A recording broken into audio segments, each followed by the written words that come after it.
So when it comes to investigations which you can do here,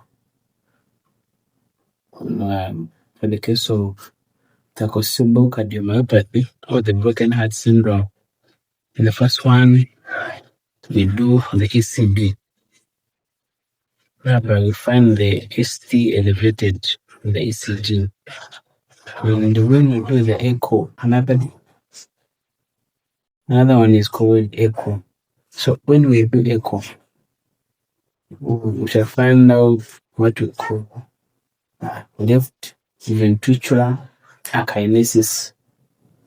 Left ventricular akinesis. And then when we do the cardiac enzyme testing, we shall find the cardiac enzymes like troponin elevated. And when you do the angiography or the MRI, heart MRI or the cardiac MRI, we shall find ballooning on the left ventricle. So that's how you know that.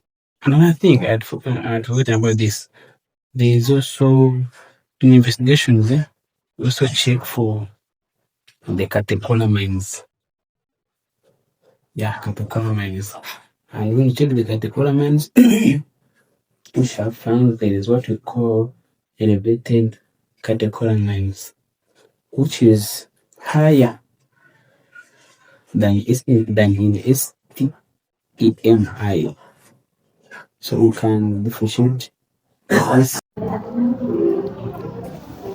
So when it comes to treatment of Takotsubo Cardiomyopathy, first remember I told you that it is a stress, comes in as a result of stress.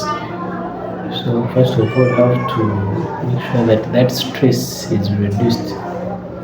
You treat that stress for someone to be okay. And again, you treat this broken heart syndrome as the acute coronary syndrome, whereby all the medicines which can be given in acute coronary syndrome, they can be given here. Another thing what we can tell you about is you treat it as you give the supportive care, supportive management, since it is temporary.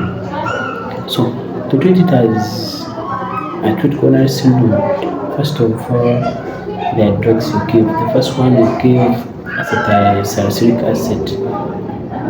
Acetylsalicylic acid, which whereby you give 300 milligrams to be chewed. Another thing, you use this logarithm MONA, M meaning morphine, O oxygen, N nitroglycerin, then A,